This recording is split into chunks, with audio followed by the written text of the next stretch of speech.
Hello, hello. Welcome to the show. So, this is going to be a new live stream focused on security. I'm going to talk about specifically today about onboarding because I've been onboarding a few people and the same questions always came up. So I thought that would be a good start to do here for live stream. You can ask me anything in between, also things that are not related to onboarding, maybe security question. Hey, Meta Knight, welcome joining in. Hello there. So you can ask me anything if you have questions about wallets, about onboarding, about security, about technical issues, maybe something you always wanted to know, a specific topic. But to fill up the stream, because this is a new stream, I am going to talk a lot about onboarding and getting new people into crypto. Maybe you're also a new person to crypto, you want to try things out and you don't know where to start.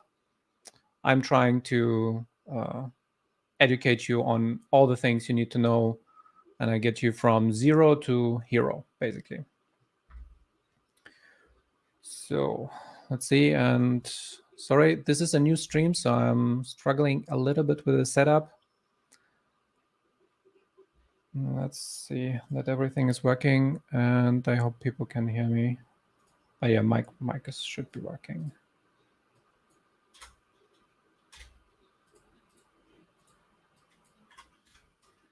Okay, well, imagine you are this guy, or you don't want to be this guy. Asks for help with crypto, admin DMs, which is a private message, offers to help, all funds are gone. So you don't want to be this person. That's why you want to inform yourself before you step into crypto. Ideally, you find someone who has already been into crypto, and then he can onboard you the right way. That's like the ideal. But if you don't have anyone, the first thing you should do is learn the crypto basics. Anything that you might encounter before you even start. It can range from just starting with the big ones. What is Bitcoin? How do transactions work? What is mining? What is staking in Ethereum? What is Ethereum? Like, what are smart contracts? You should answer all those questions first for you and do your research about the things of how things work under the hood. So what I like to start personally with new onboards or people that don't know anything about crypto at all is to explain to them how mining works, how transactions work, how blocks function, how the Byzantine generals problem was solved with crypto. A little bit background about Satoshi, how everything came to be from the 2000s with the CryptoThanks, and then culminating in the creation in 2008, 2009 by Satoshi. A little bit of that. And then you don't really need to know to use crypto, how it works under the hood specifically. You don't need to know what hash functions are. You don't need to know what the crypto security keys are, how everything works completely, but you should have at least an understanding of how it works, so you have less issues down the road. And now we got another one joining in. Hello, fam. What is this? Hi, Baum. Tell us how to come from fiat to hex PLS X cheapest and safe as possible. Yeah, we can cover that a little bit later. And Meta Knight has a question. So my question is, if several devices use the same network connection and one of the devices gets infected by malware, could that malware spread among other devices? Thank you so much, bro. Several devices. I assume you mean devices connected to the same network hub in the same network. It depends on the security on the device itself. Depends on if you have like you can have one laptop that has a good antivirus, but then your phone could have been infected with something then it's usually not spreading to the laptop because they're different systems. Like if you have an Android phone and you have an Android specific malware, it's unlikely that it's going to spread to your laptop. But if you have data transfer between your two laptops in a network, and then you transfer stuff over, or it has or the protocol in your home office or in your home network is open, there is the possibility of cross contamination. Yes. So to prevent that, you should have always the latest anti-malware installed. I like to use Bitdefender just because it's free and it's the most widely used. They usually have very quick updates once new stuff is found. I think it's, let me double check. Bitdefender, what is the ending?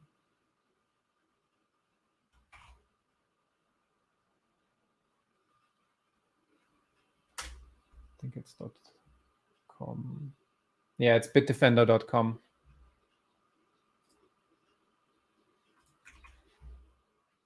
I'm not allow selection, whatever. That's website. Let's see. Allow selection.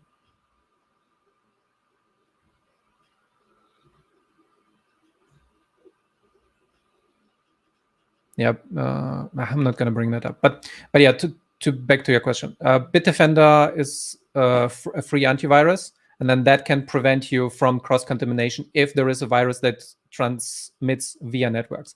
But most viruses, they usually need to be executed.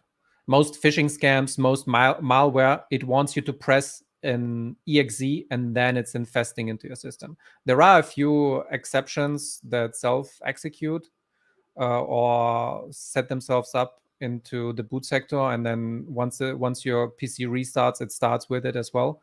But those are pretty rare. And yeah, best is to have a device that you don't do anything with it. I'm going to talk about that a little bit later, that you have specifically only set up for crypto. Now, those kind of questions are hard to answer because it kind of depends. The best way is to keep your PC clean at all times, not do any generic stuff, and have everything separate. Like only use one specific browser just for your crypto, one specific laptop if you can. And it makes sense, like once you get into maybe crypto worth $10,000, maybe then you want to also invest into a laptop that costs like $200-300 just to have a higher security threshold against malware and so on.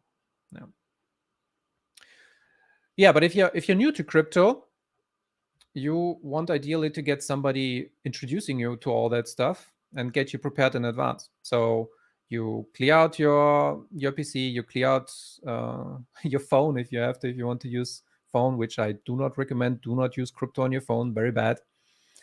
More attack vectors, more issues, more compatibility problems, and so on. You want to get introduced into a nice, clean system, use only a browser that has only crypto, that is set up only for this one crypto use case, and that's it.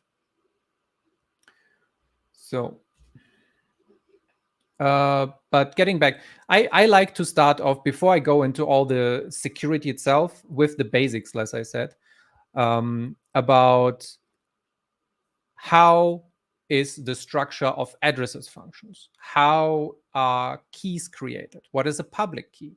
What is a private key? What is the different names? What is a secret key, and so on? Sometimes the sometimes the nomenclature is very confusing, and you need to know all the names. Like you're really learning a new profession basically at this point. Let's see. Yeah, what is a hardware wallet? What is a PIN? How does a passphrase work? Like all those base layer things that you should get an understanding with, and then once you have the base layer covered, then you can start to think about the onboarding process itself. It's like, what do you get? How do I clean my PC? What do I need in terms of hardware? And the very first thing I tell people to get is 2 USB keys, and just a normal dongle can be like 2-4 gigabytes is big enough, and a hardware wallet.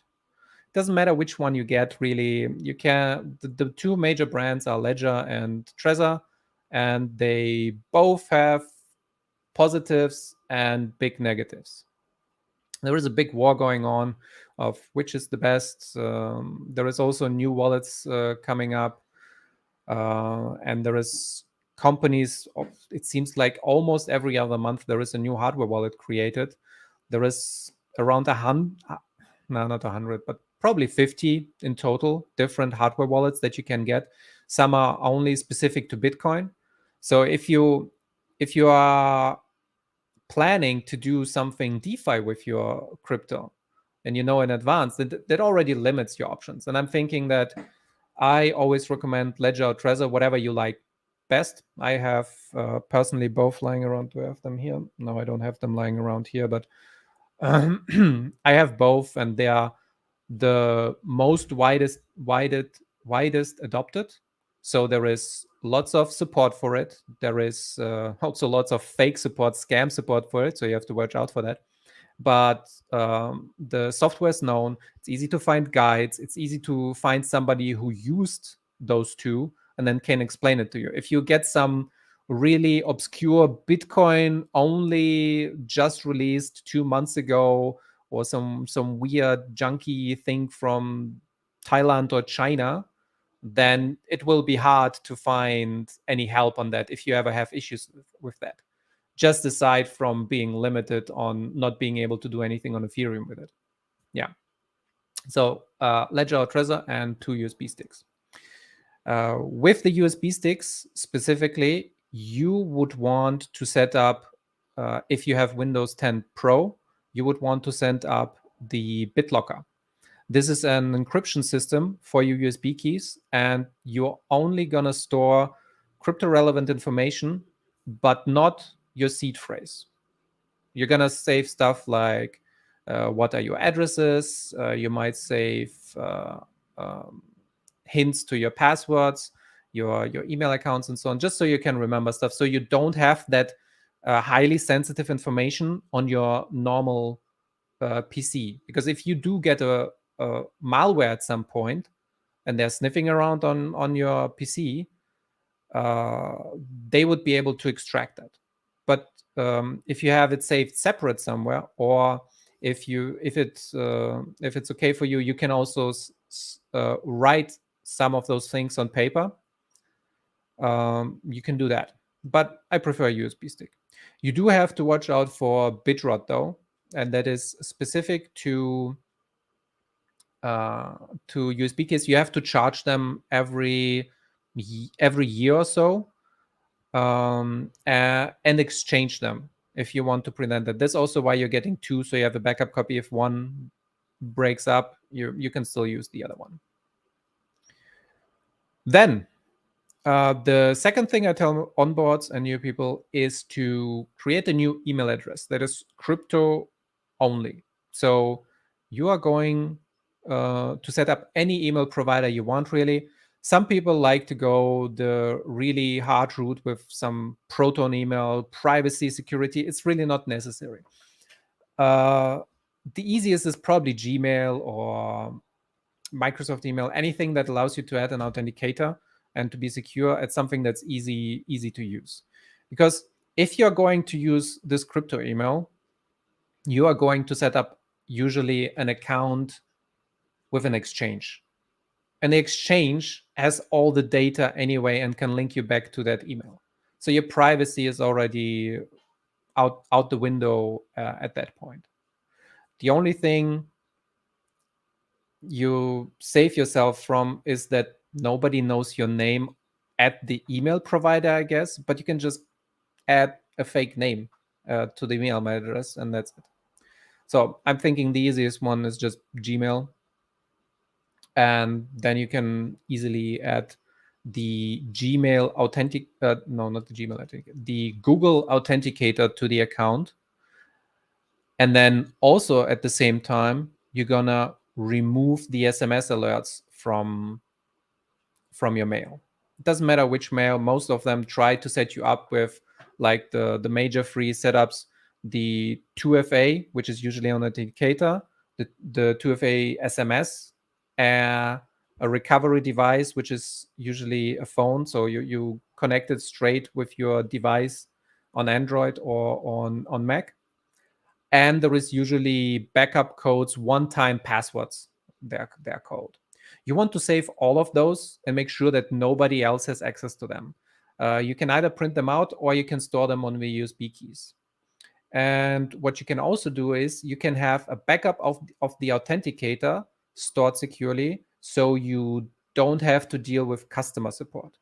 Whenever you set up the authenticator, it will give you a QR code, and you can just copy that QR code. So whenever you lose access, whenever you lose the phone, you can restore the authenticator yourself instead of having to connect to any customer support service. So you don't have to contact Gmail, don't have to send in your ID to anyone. You will be able to restore it yourself.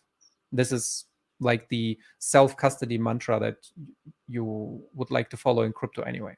You want to always be in control of all your passwords, all your logins, make them secure, and prevent any settings that are diminishing your security, like the SMS setup. The SMS setup, there has been actually just recently a big attack wave. There is millions stolen from crypto influencers and people because of SIM swap attacks. There's been, wait, do I have the link still here? I think I have it. Just read that the other day. Let me bring that up real quick. I think I have that. Maybe I have that.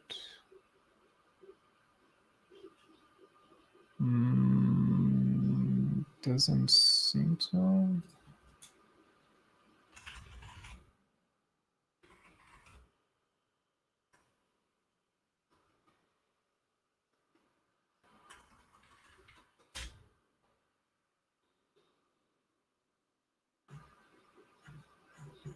No, I don't have the link anymore.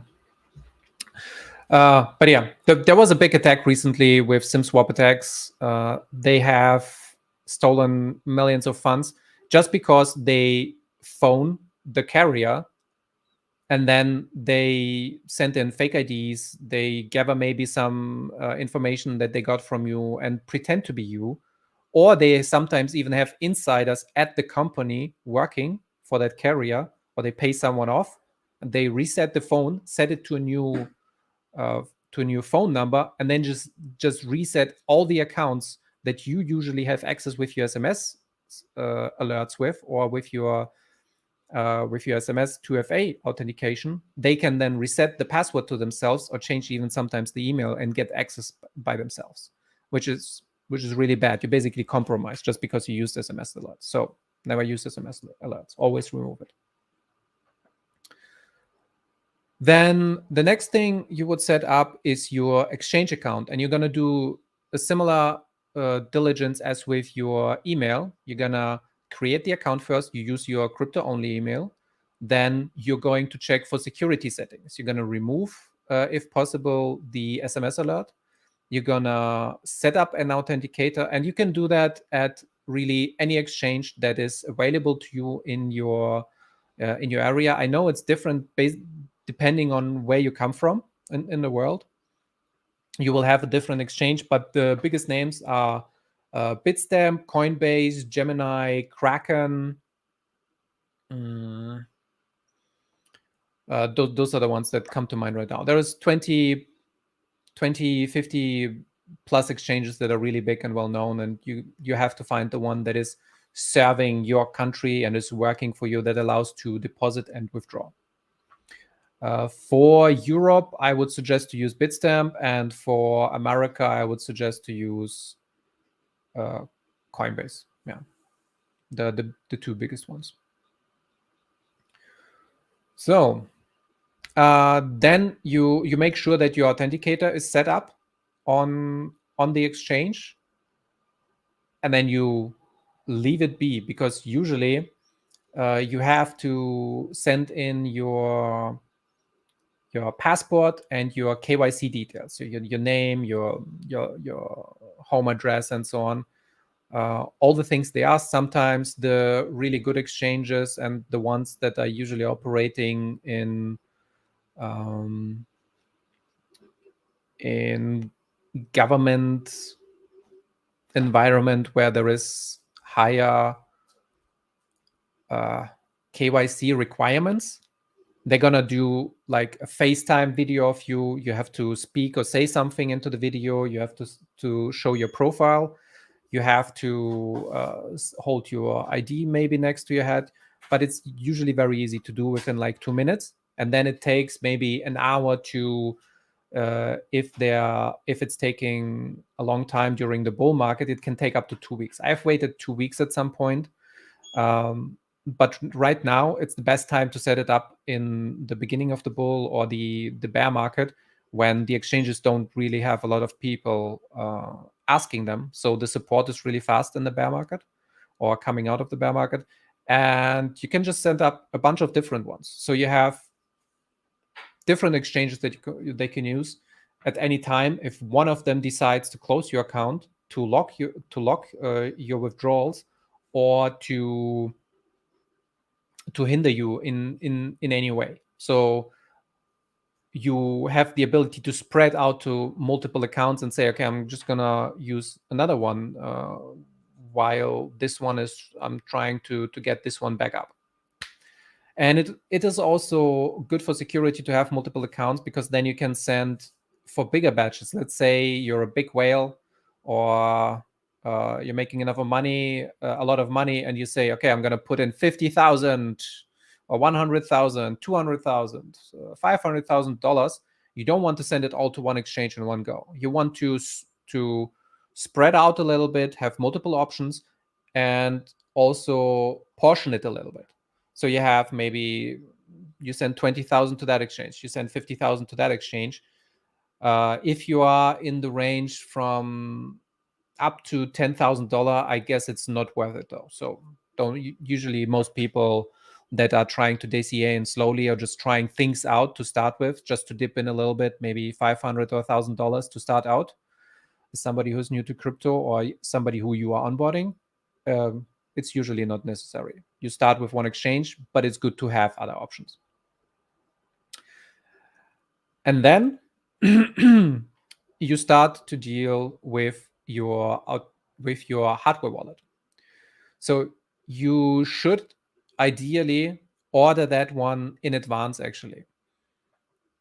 I said it earlier. You buy your hardware wallet and your 2 USB sticks. So it usually takes like 2 to 5 days to get them. They're really fast shipping everywhere in the world right now. Sometimes you can even get a discount, and you can get like 2 or 3 at the same time for a cheaper price, and it's worth it. If you are starting out from the beginning with a hardware wallet, and your $100 or $1,000 later become $10,000, $20,000, $50,000, which is possible in crypto and has happened in the past in crypto, you are going to be very thankful to yourself that you took security seriously from the beginning.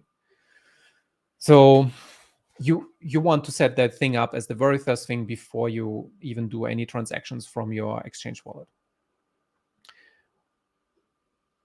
When you set up your hardware wallet, you want also to test it to make sure that everything goes. You want to update your firmware, and you want to double, triple, quadruple check that the address it generates is actually the correct one.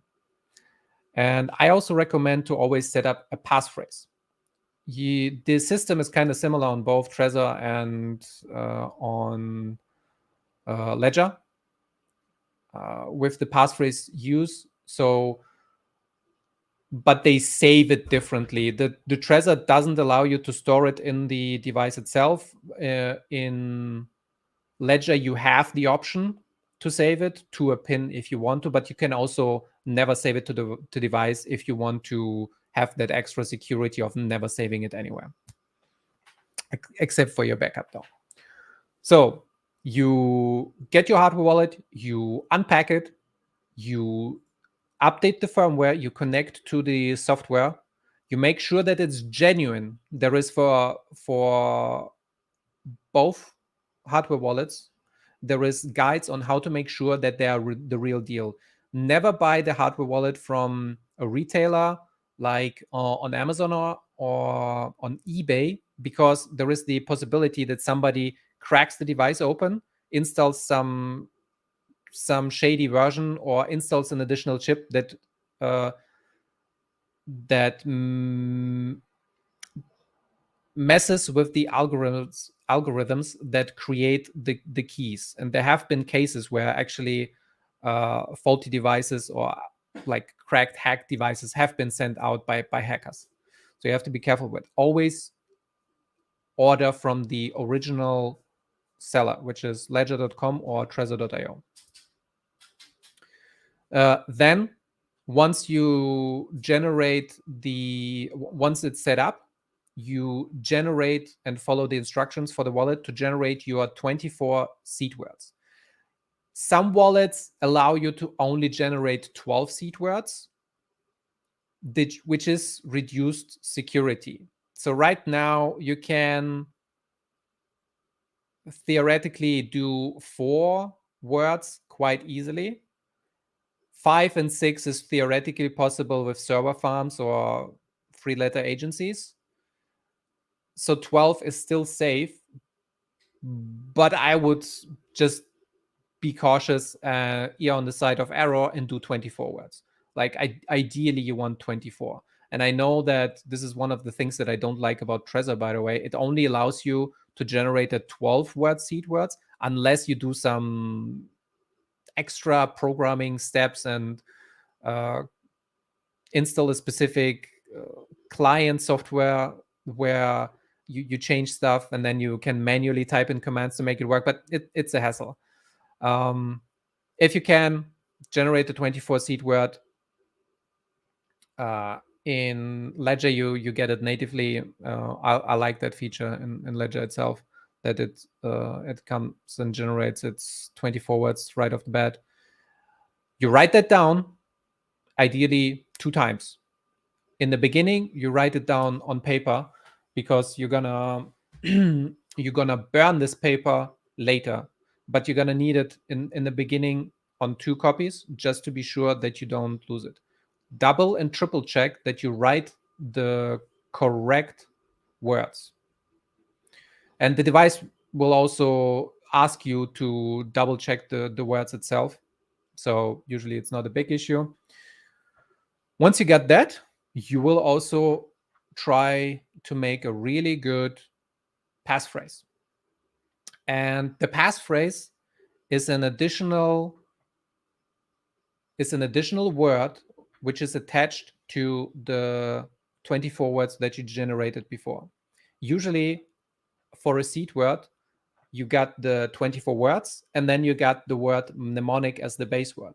But when you create an additional passphrase, it's gonna replace the mnemonic, and then you have the 24 plus your very special passphrase, which is the word of your own choosing, which is ideally unique and long enough. Don't use any dictionary words or only dictionary words like I don't know, boat or 1 2 3 4 5, anything ridiculous like a normal password, something that you wouldn't choose for a password, you also wouldn't choose for a passphrase. And then there is additional considerations for the passphrase that you want to do. It should be long enough so it cannot be brute force detect. It should be ideally letters, numbers, special character. But you need to be mindful that later when you do a backup in Steel, you still need to be able to print those letters. So if you have a passphrase that has lowercase and uppercase characters, it is theoretically a little bit more secure because it increases the entropy, it increases the amounts of things somebody has to test, but it's also going to be hard to stamp it in metal. because you're gonna need like extra stamps that are lowercase and uppercase. Maybe you don't have all the special characters to stamp in metal, or you have to get an engraver, which would work. You could get around it with this. You can get enough security from just making it longer. So if you have capital letters, and for a stamp set, there is like a standard stamp set, you have something like this, where you have the ABC, you have the letters, and you have a special character at the end. So you can work with those to start out. So, but if you want to increase security, you use all the characters, everything you want. And then in regards to password strength and complexity and easily memorizable stuff, there is this very famous comic by XKCD, and I have a look at that. I'm gonna also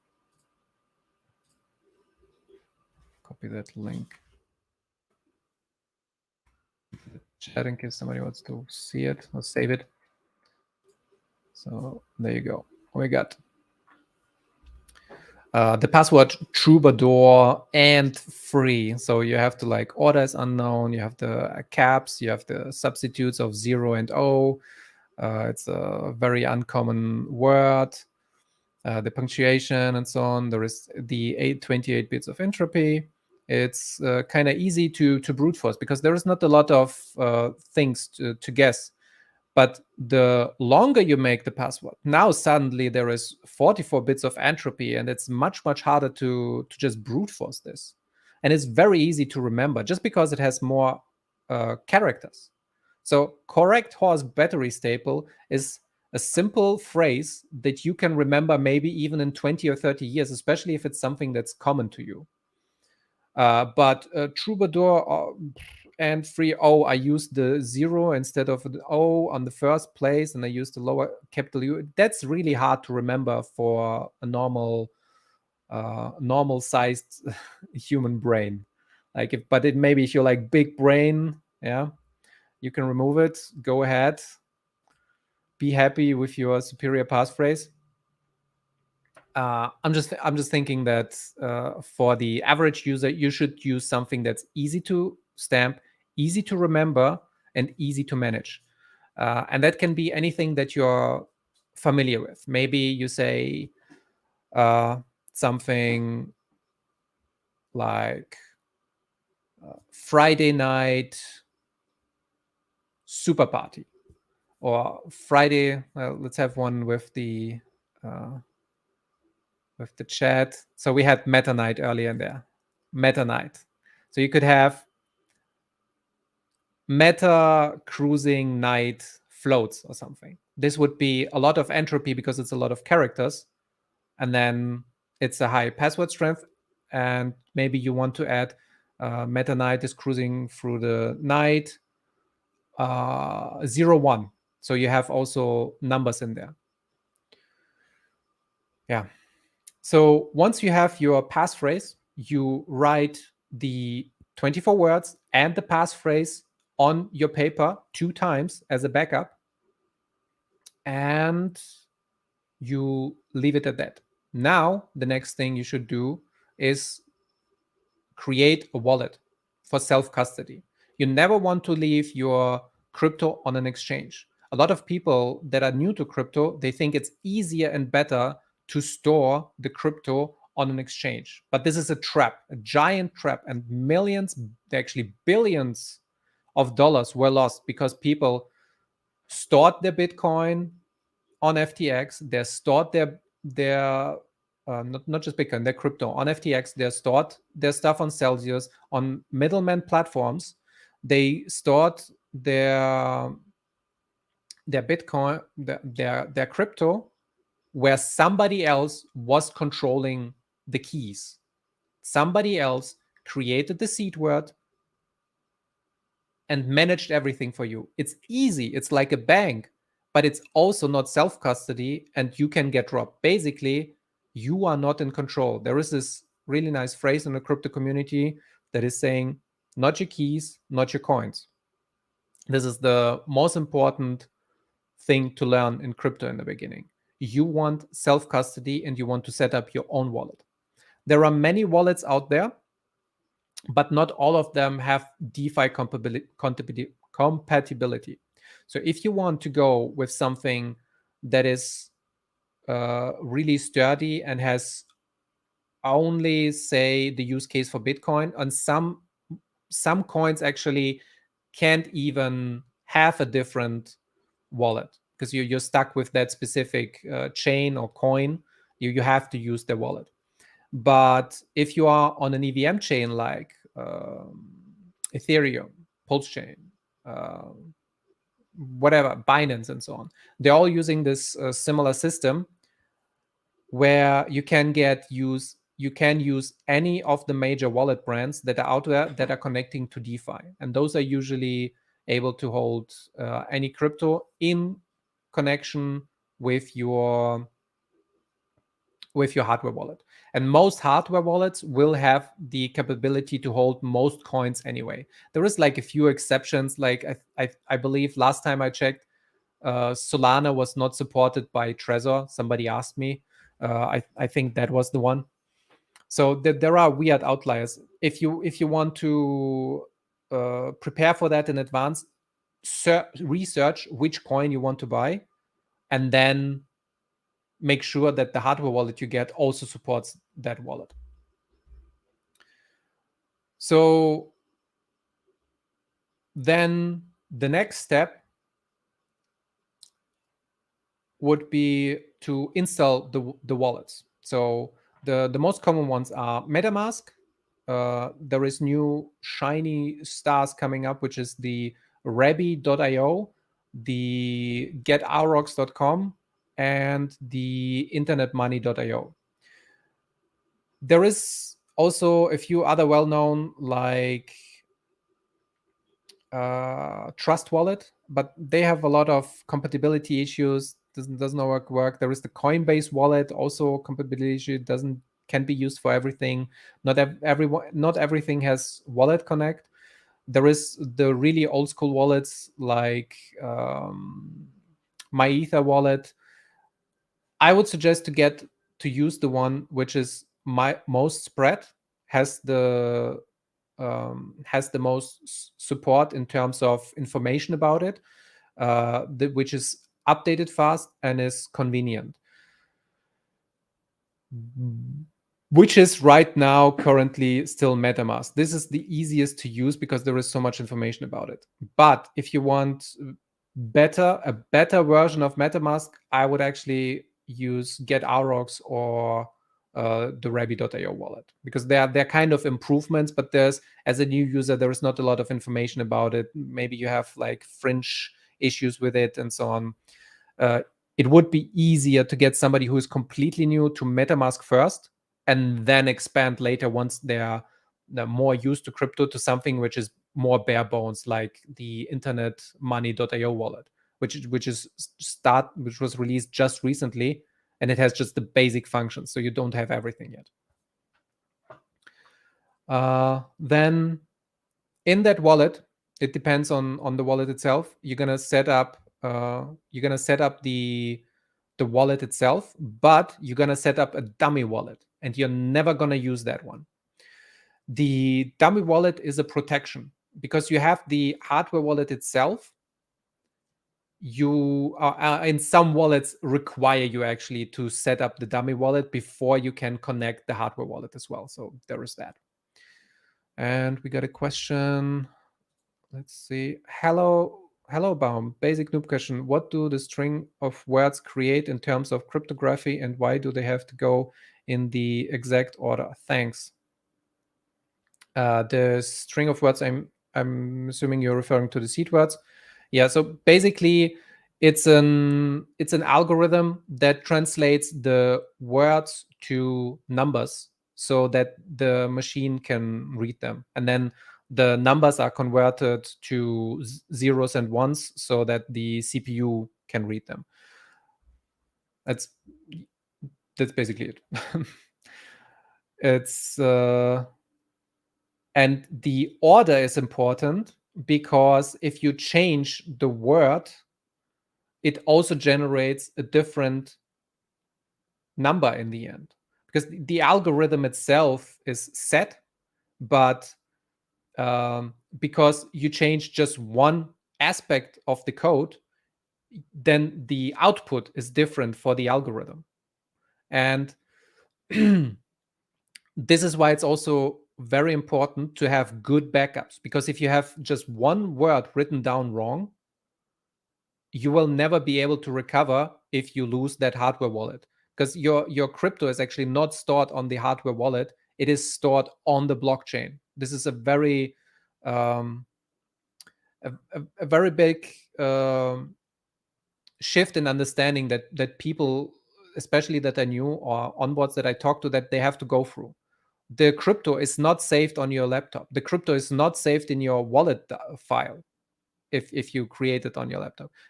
It's not stored on your mobile phone, and it's not stored in the hardware wallet. It is stored on the blockchain. The only thing you have is a key, which is a proof that you are allowed to manipulate that address. You are basically holding just the access. And whenever there is just a small tiny error with this key, it suddenly is a different key. Now you cannot access that address anymore. From those seed words, there is a big cascade of different addresses that are generated and created, and everything needs to be perfect. The original key, the seed words and the passphrase need to be the exact thing that you entered in the beginning for you to be able to access the same address. I'm going to talk about that in a sec, about how you make sure and double check that you actually have the correct address. Because I had people talk to me like they set up a passphrase. It's a horror story, and luckily the guy got out okay from this. But he created the passphrase on his laptop, and his keyboard had a malfunction where when he pressed it, it would create a double D. It would, instead of drowning, it would write drowning. So when he created the passphrase, his passphrase was wrong, and he didn't double check that when he created his passphrase.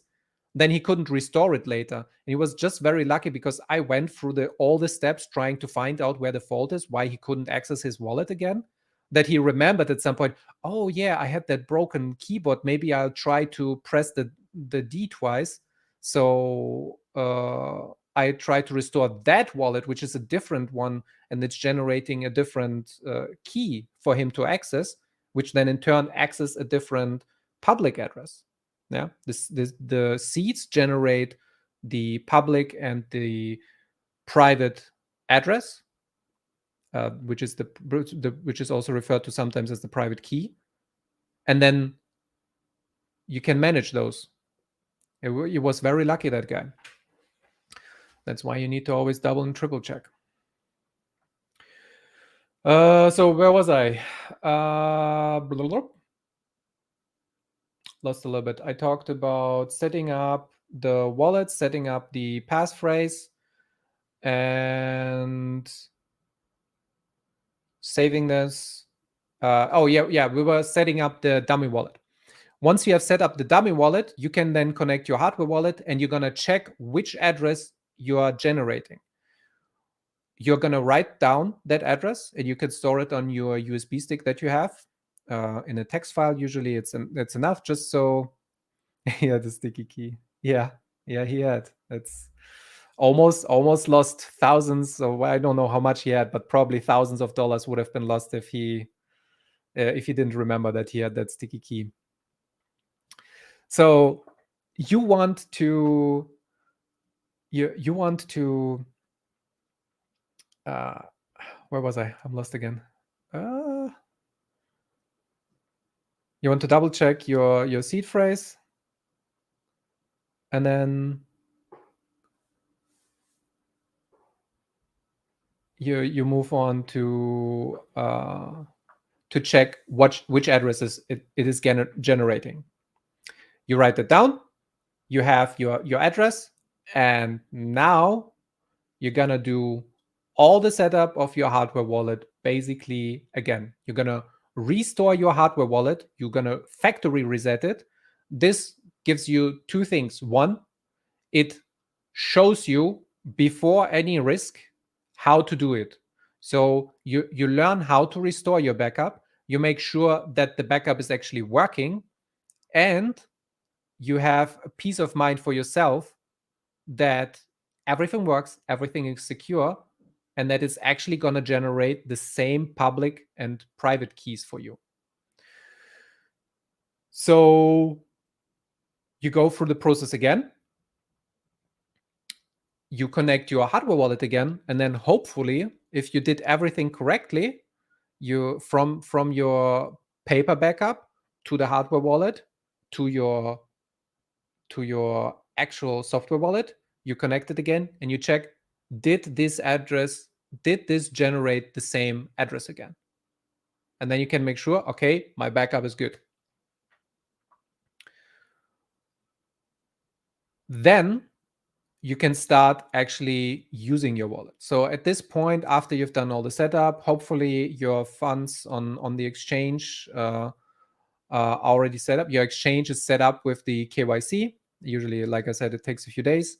Then you can start loading up some balances on the exchange, or you can use a faster non-KYC, like sub $2,000. You can use systems like wait, do I have them here somewhere? The names. It's like Trust Token, Transact, Wire, Ramp, and MoonPay. Services like this, they allow you to just do credit card transactions. So you send them some money, but usually they are more expensive than exchanges. So I would prefer to use exchanges. And Digital Freedom, you asked me that earlier. How would I onboard somebody from fiat to Hex, PLSX, X, and so on? I usually would use a normal exchange, the bigger ones, because most of the times you only have 0.3% trading fees and then a little bit of withdrawal fee, which most of the times is 10 to 20 bucks, dollars or euros. But with the credit cards, you usually have, because of chargebacks and setting up and the higher fees for the company itself to set this up, usually they have higher fees. And sometimes even the software wallet itself allow you to do transactions from your bank directly, which is super, super expensive. It goes up to like 1-2% of fees, and I wouldn't use those. Make sure to check how much the fee structure is before you use any of those services. Yeah. So once you have the crypto from your bank account sent to the exchange, which is sometimes it only takes one day. If you maybe do it on a Tuesday, it might be there on Wednesday, the next day. You can then start to transfer it and test your wallet address, your self-custody address. The first thing you need to do is a test transaction. Now, there is a few ways to go about this. Either, if you're lucky, you have a friend who can just send you a little bit of money and you test it this way, so you don't have to do 2 transactions from your exchange, because he'll have double the fees. You go do it on a testnet, make sure that your wallet works, or you really do the transaction, a small transaction, maybe for like 10 bucks, 20 bucks, just to make sure that your wallet is actually working and that you can send stuff around. So once the transaction has gone through, you should go into your software wallet, which is connected to your hardware wallet, and make sure that you can actually manipulate and work with the funds that are on your self-custody wallet. On some networks like Ethereum right now, it actually costs a lot to do this. So try to find an alternative where you do it on a cheap network like Postchain, like I don't know, BNB network, anything that's really cheap. It doesn't matter, or on a test network. Just to save on fees, and you will also get used to how to work with your wallet before you move a giant amount of funds. For somebody new, it might be really overwhelming in the beginning to send something like $1,000 or $2,000 in a system that they have never used. And one of the things that you should know as a new to crypto or your onboard is that you cannot reverse transactions. Once something is in the mempool, it's usually approved pretty fast. It gets sent out to the miners, and then once the miners have that, usually within in some networks, it only takes like 2 seconds, 5 seconds, 10 seconds, and the transaction is approved, and then you cannot revert it. That means it's done. So if you send your money to the wrong address, it's gone. So you have to be very careful with that. You always double, triple, quadruple check it in the beginning that you have the correct address. You at least check the first 4 digits and the last 4 digits, but it's better in the beginning and for bigger sums to check the whole address that you're sending to the correct one, because there is some malware out there that replaces it. There is many things that can go wrong. Maybe you have a number flip. If you're typing it, you shouldn't, by the way. If you're typing it, you might have mistyped something. So always double check. And once you have confirmed that your wallet is indeed working, that you can send and manipulate funds on there, then you can transfer over the bigger funds from the exchange, which will be your, I don't know, $1,000, $2,000, $10,000, $50,000. Maybe you're rich, whatever it is. And then we have another question here. Thank you, Logi. Let's see. What is the difference of new keys and sub accounts in MetaMask, and who and why do they disappear when you restore a wallet? Yeah, that's a little bit shitty of how MetaMask is actually dealing with that. So when you have the MetaMask wallet, the creation of the very first account that is set, the first address that is generated by MetaMask is randomized. It's not set. In hardware wallets and in most of the things that use like the BIP39 standard, they generate one address and they give you the first address of that list every time. So when you connect your hardware wallet to your ledger, for example, if you connect that one to MetaMask, it will always spit out the same 5 addresses in the beginning. But MetaMask doesn't do that. Whenever you restore a wallet, it will scan which of the addresses have funds on them and then populate those. But there is no order for it for how it generated the follow-up address. So if you generate account 1 to 10, you restore the wallet, you import it into another laptop or something, and then generate again 10 wallets, it will actually generate a completely new list just because it's randomized. It's programmed that way. I don't know why they did that in MetaMask. It's a little bit silly. The heuristic is scan for funds if there is anything on the wallet in that hierarchy structure, and then randomize. It's really weird. I don't know why. Yeah, and the accounts disappear because it can't find any funds on them, so it just doesn't load them. The only way to you can't even go around that. You really the only way to go about that is if you manually save the private key of that specific account or public address. In MetaMask, it allows you to go into the settings and then export the private key, which is also a security risk. Which is why we only use, or I suggest to only use the dummy wallet as a dummy and never use it for anything. And the only reason why you would have the backup words of that dummy wallet is so that if for some reason, God forbid, you send money by mistake, crypto, to your dummy wallet, so you can recover it if that ever happens. But you shouldn't be using it anyway. And there is a big risk with it because the wallet that of any software wallet is saved on your laptop. And there is so much malware that goes around and just checks for those wallet dots, tries to read out your password or tries to capture it with a keylogger, and then the hackers have access to funds on those. There is so many malware that they just scanned for this. Yeah, you're welcome, Logi. Yeah, your best defense is get a hardware wallet, attach it, use it. Best way to go about it. And then once you get more used to, once you get your first purchases, maybe you have something in mind that you want to buy, then you can get more comfortable over time with your hardware wallet, your software wallet, who you send crypto to, how you receive.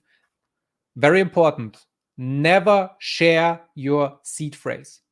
There is going to be hackers, there's going to be friends, maybe family, there's going to be people looking over your shoulder. Never ever share your 24 seed words or your passphrase. It's this, the best mantra you can have about that is never type your seed phrase or your passphrase into a keyboard.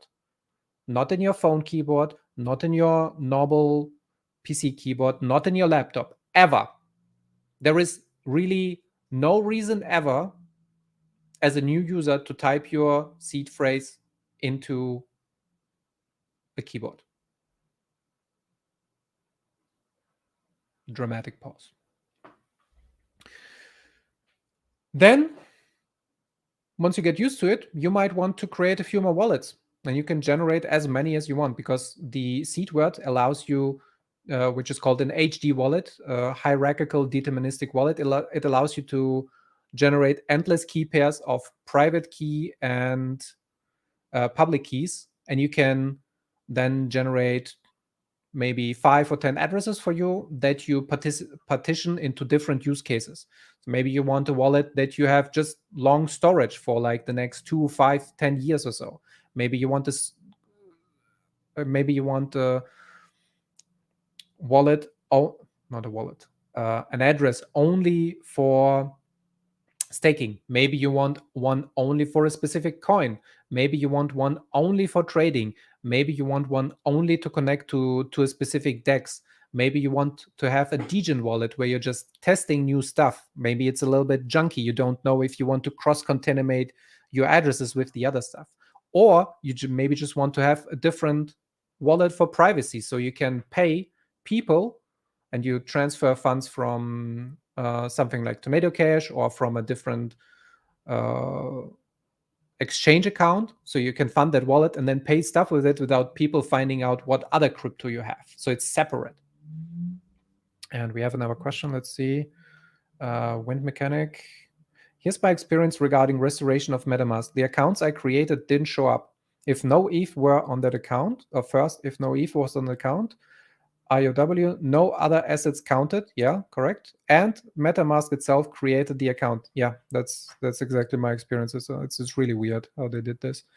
How did I restore them all? Simply have create new, and voila, got my other 2 accounts restored. That must have been super lucky though, because I clicked for like 20, 50 times, create new account. And I was also talking in Telegram because I do a lot of community support for that. We were trying to click and restore one wallet that was lost, just because he liked the address, I believe was the use case. But he couldn't find it again. It was not possible to generate it. It was a chance you took. Yeah, well, you're very lucky that you generated the same one. Yeah. So then let's talk a little bit about a few risks. Now you're basically set up. This is the main thing. But there is one more thing. Let me talk to you about the holy grail of actually backup security, which is totally not completely out of self-interest, but here, this is how I store my crypto, and I found this to be the best for backups. After you have set up your backups and you make sure that it's all secure, dandy, and nice, and the correct words, you want to stamp them in metal. You can get a plates. You can get systems. There is all different kinds. There is, let me open that website actually. Bunch of different solutions out there that are going from super cheap to super expensive and super secure and also not super secure. So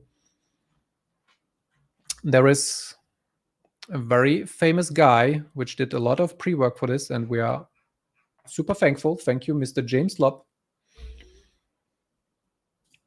And this is his blog and his website. You can find it at jlopp.github.io. Metal Bitcoin storage reviews. Paste that address in here. It's just one of his websites. He usually keeps them up to date as well. So he stress tested a lot of things, and let me zoom in on that. There you go. And he's giving them a rating. So I see like all the different kinds. Let's have, I don't know, what is this? Block plate review. Yeah, there you go. So this, for example, allows you to stamp the word in it. And so you have number 1, 2, 3, 4, 5, 6, and so on. And then he stress tests those. There's a bunch of them. Some of them don't actually survive that well. And what I found for me from going through all of them, also other sites, other methods, what I found for me works best and is the easiest and the cheapest, in my opinion, is to have them on washers. And the reason for that being is that I found horrible things like this one here, where basically this backup is freaking useless. Like, what is this? So whenever you put it to the stress test, the plates fall out and you can't do anything with it. It's it won't survive anything. There is some others that are a little bit sturdier in terms of plates, like this one. Then the really good ones, they also use titanium, so those are harder and you can still read stuff. But plates in itself, I don't like them because they are a little bit bigger form factor. Sometimes you have like a really giant plate where you put in the 24 words. I prefer something that is a smaller form factor, and then it's also a little bit more shock resistant.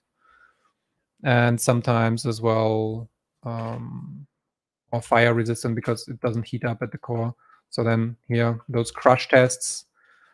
I don't remember if this was by James Lopp or some other website, but there is a few people doing different tests with those, and also heat tests. So people are doing great research and putting them to like flame torches, heat them up, and you can see like the metal bends, and then it squeaks up, all the parts in the middle break out.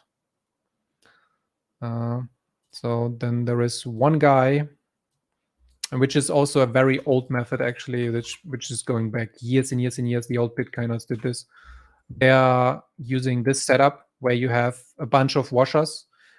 If you want it super expensive, you get titanium washers, but it's actually enough to have A2, 3 or 4 steel, or if you want it a little bit more expensive and have an additional corrosion saltwater resistance, you can get A4, 316 steel, stainless steel. But A2 is usually enough for all use cases. With A2 steel, like this one in the picture, it is secure for 1,400 degrees Celsius. I think it starts to melt at something like 1,500.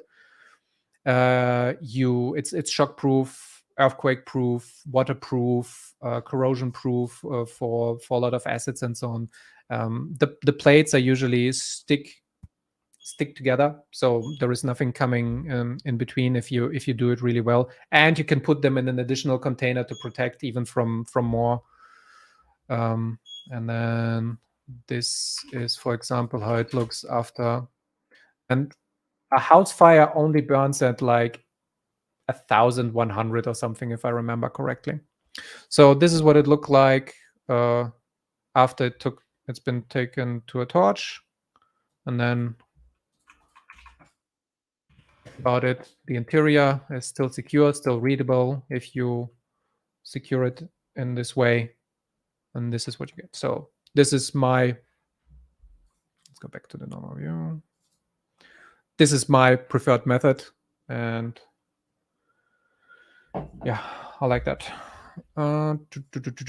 So you stamp your seed phrase and your seed words and your passphrase into metal, and then you store that away so that nobody can find it. Put it somewhere where it's really safe. Don't put it in a bank vault. Don't give it to somebody else, because anybody who has those 24 words in the passphrase have access to your crypto. You want to save it somewhere in your house, in your garden, and ideally maybe you want even protect it with an additional encryption key so that only you can read it. There is a fault to that though. If you forget the encryption key, then you also lose access to that crypto. There is the more complexity you do, the more secure it is, but it's also maybe going to be harder for you to restore. So that is a topic for its own stream. And I am planning to do a video on this. I have done a video about that in the past on another live stream, which I'm going to link later in the description. But yeah, it's called Simple Seed Backup. Simple seed backup encryption. Yeah. And what is this? Another question.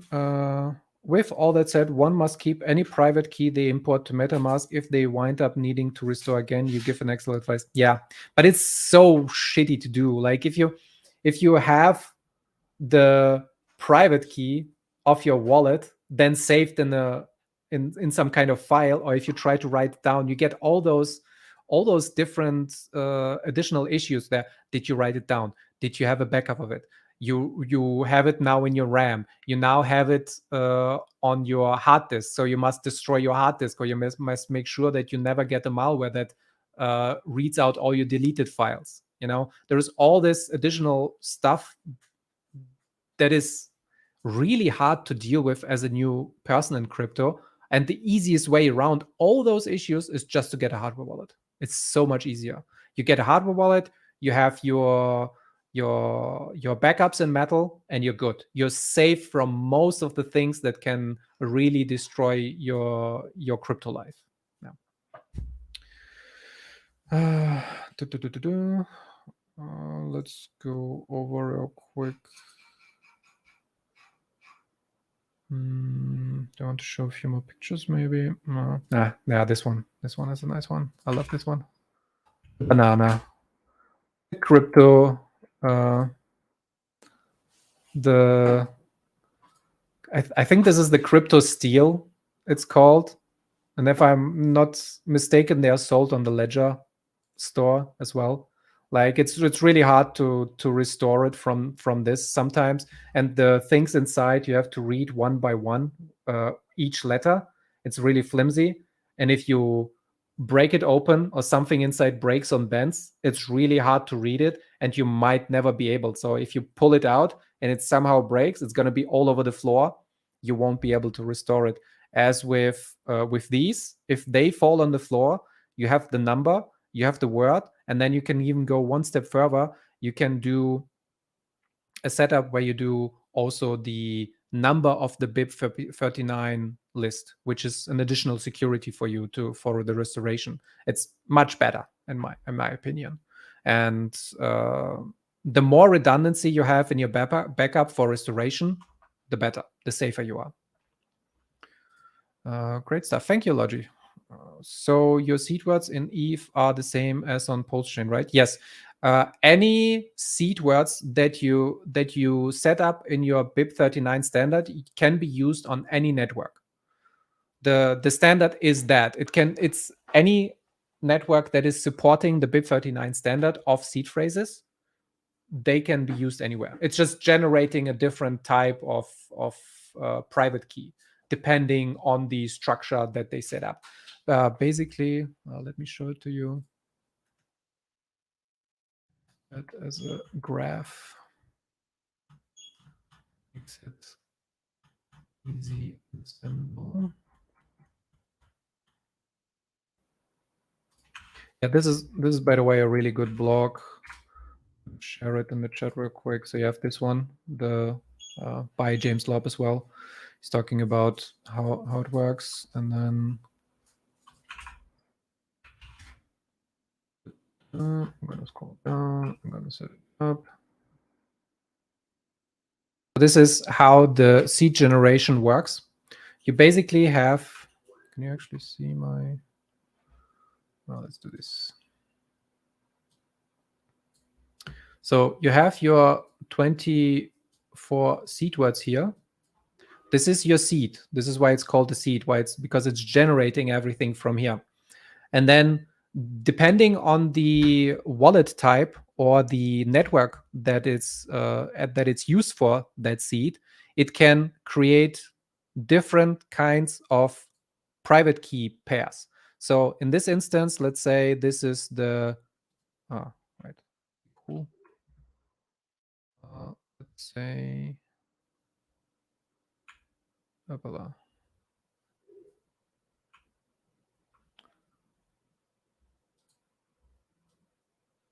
Let's make it orange for Bitcoin. Yeah, let's do that. Look at that. So you have the well, it doesn't look like a B at all anymore. Let's say it is Bitcoin. So you're generating the key pairs. Let's say this is a key pair.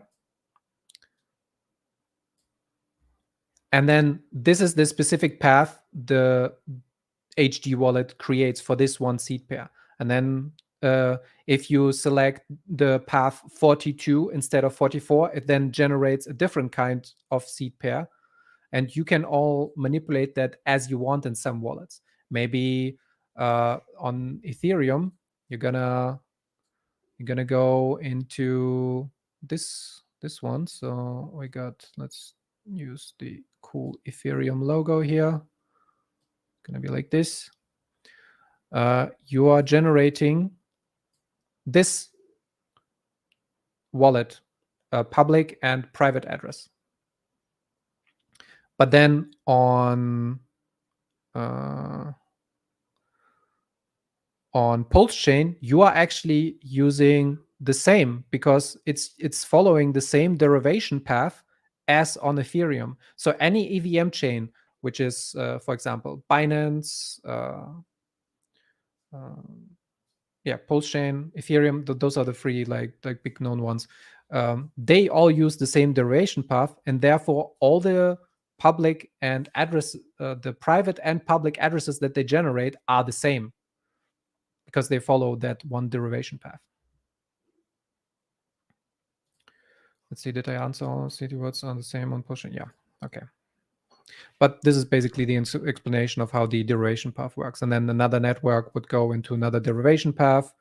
And these are the different like 44, 42, 40, and so on. You can create even your own if you want to. So thanks to your stream, I'm going to create some new keys just for Postchain to segregate the funds from Eve. Yeah, that might be a good idea. Though, so this is a security measure that you can take. It's especially important if you have something where you have a chain split and then there is no protection for the chain. So some transactions can be replayed, and if there is no replay protection, you can get your funds messed with on the new chain and the old chain, depending on where you start. So it's it's good to have separation of addresses for all the chains, and then you can just send it to a new address that you generate from your same hardware wallet, or maybe you generate a new passphrase. Let's say you had Crocodile Dundee Giant 01, then you have Crocodile Dundee Giant 02. It's a completely different set of keys that you now generate, but you're still using your same seed phrase.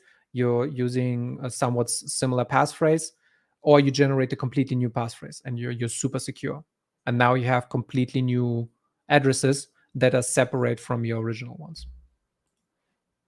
It might be also depending on how difficult or how complicated you want it to be, because you will have to then deal with a new hardware wallet device. Maybe you just want to generate new addresses, and that's most of the times that's enough, depending on your use case.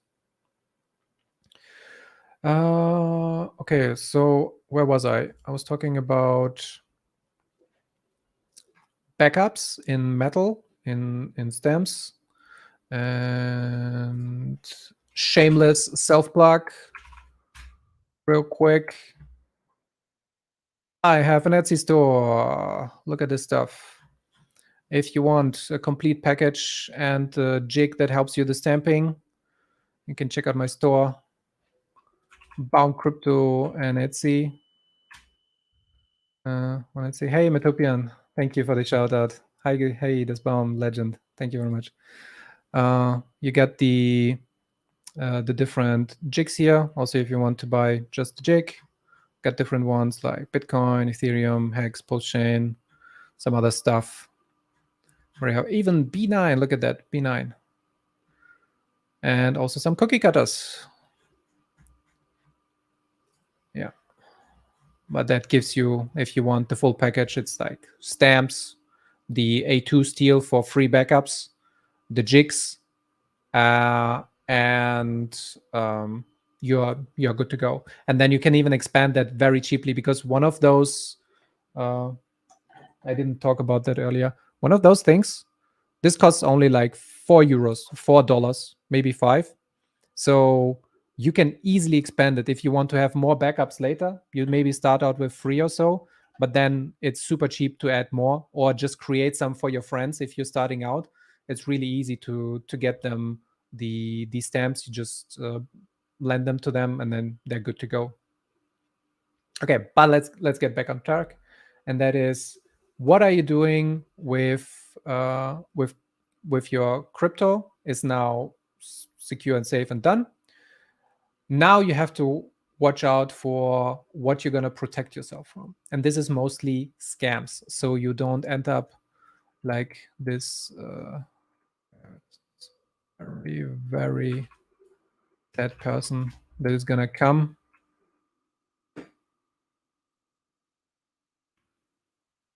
and gonna fall for this sad giant SpongeBobby eyes, and he says, "Come closer. I need your wallet seed phrase." Never share your seed phrase. Never. Not to anyone in Telegram. Not to your mom. Not to your dad. Recently, actually, funny story. My mom messaged me the other day and it's like, "Hey, is this a real message?" And somebody has apparently set up a bot on WhatsApp that starts with, "Hey mom, this is my new number. Can you please message me back?" or something like really weird stuff. And it's like, I'm your daughter, I'm your sister, something like this. Those are scams to try and trap people that are unaware of this. And the more you think about it in advance, the more you teach your onboards, and the more you investigate about this stuff as a new crypto user, the more you are secured down the road. Imagine your crypto is gonna blow up in like 2, 5, 10 years, and suddenly your $100 are worth 10,000, 20,000, a million, whatever it is. Yeah, Bitcoin to a million, yay! Then suddenly you're gonna lose all that effort, all that time, all that money to somebody who just asked for your seed phrase. You don't want to be in that situation. So watch out for any Telegram scams. Don't reply to anyone that is private messaging you. always make sure that you talk to the real people in Telegram, on WhatsApp, customer support, on websites, and emails. Don't answer just random emails, which is also why you want to have that crypto email that you don't use for anything else. You only use it for your exchange. You never share it with somebody else. You never use it to subscribe to a newsletter or anything. This way, you are protected, and you know that this email does not get any spam or some other weird stuff. Yeah.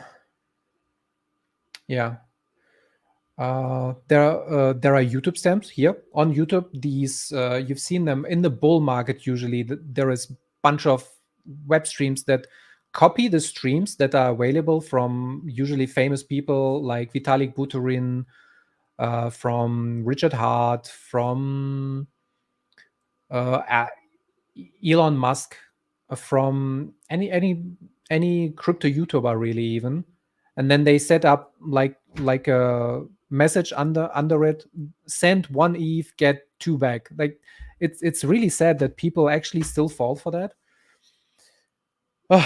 I can't. It's just like, oh, but yeah, it is what it is. Try to stay away from them. Stay away from honeypot scams. Always test things. Do test transactions, and like I said, double and triple check whatever you're sending and who you're sending to. There is things like the poison attacks.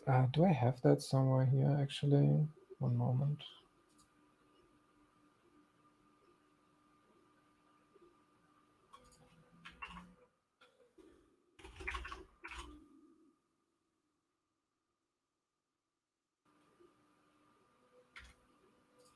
I think I don't have it here.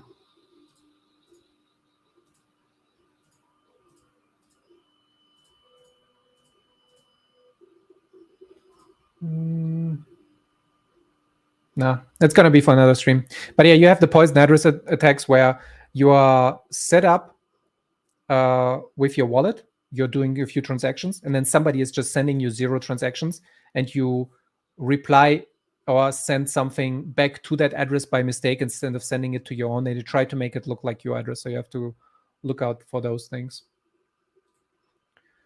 There is a very useful website that's oh wait, is that the one? I actually found it. Yeah. Revoke.cash was talking about that.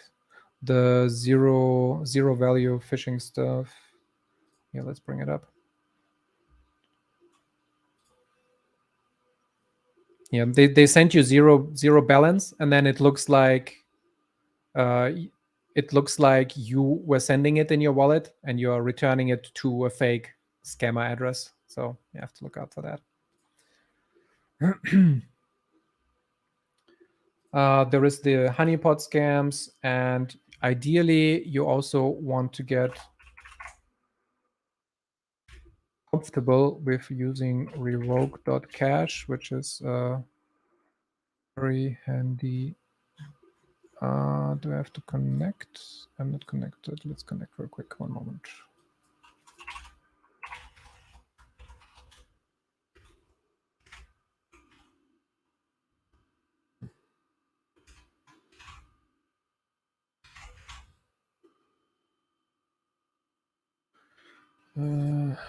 Connect. A little bit unprepared, huh? Unprepared. Oh, well, it actually doesn't show anything, but yeah. So this is revoke.cash. Let's go to Ethereum. I can see there's a bunch of networks available. Don't worry about the address, it's just a test address here. But yeah, so this one obviously, because it's empty, it doesn't have anything. But revoke.cash, it helps you to protect your wallet. If you have anything on your wallet that gives approval to use funds, you want to revoke it. And like I said earlier, ideally you want to have a wallet address specifically for trading or for connecting to decentralized exchanges and other applications anyway. But this one allows you to look who did you give approvals to, who can use currently your money. And I've heard some horror stories which are really, really sad. Some people, they set up something like a year ago, and then it triggers today. Suddenly the price goes up or down, and then because they still had the approvals on like on exchange like 0x or Matcha or something, those things trigger suddenly because somebody pulls that order, and then they lose like 1 Ethereum that they didn't want to spend in that asset at all. Baum, love your work, mate. We'll catch up with the stream tomorrow. Gotta stay up. Thank you, Metopian. Thank you. Loggy, what do you think of using Ubuntu OS for a crypto-only computer instead of Windows? I think that's poop. Because for most users, not for everybody, but so if you, I talked about that actually in my video, the crypto-only laptop. I have a video specifically designated to that, and I'm talking about OS and that one. Let me bring that up real quick. You can just watch that. It's very informative.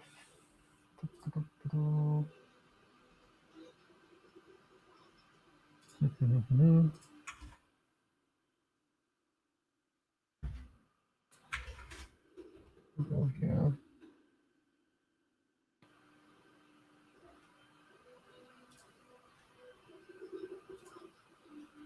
So you have this video, the part 3, and it's crypto-only laptop part 3, system requirements, operating systems, and example laptop. And I talk specifically about operating systems, and where is it? Wait, didn't I have this? Yeah, there. Now let's talk a little bit about. So.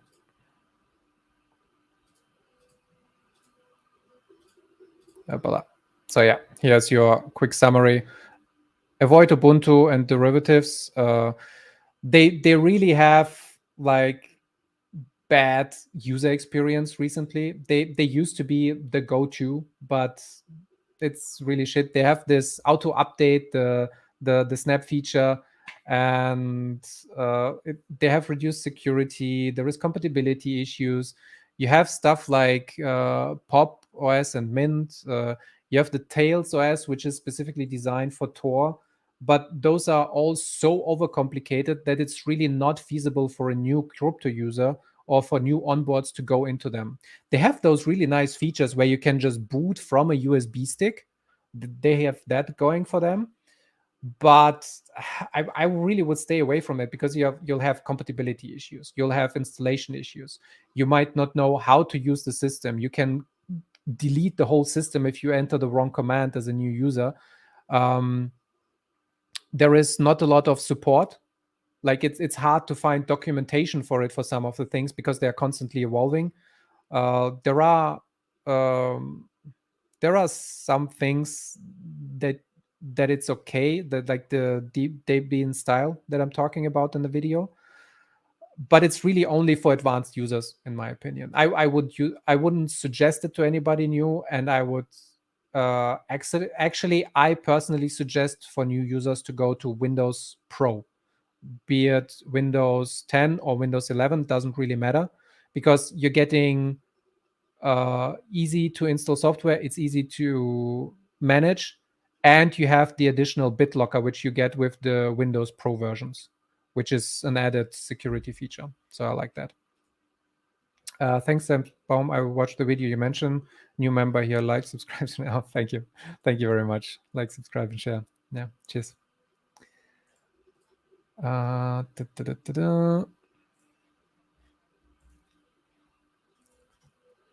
Let's go back.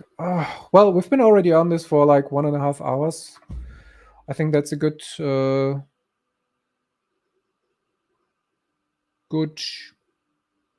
ending, actually. Yeah. Thank you, everybody, for joining. I will try to keep this up next Sunday as well with a different topic. Talk, answer questions, have have Q&A as well in the chat. If somebody has additional questions, put the down in the comments and I will try to answer them or bring them up in the next stream. And then see you next time.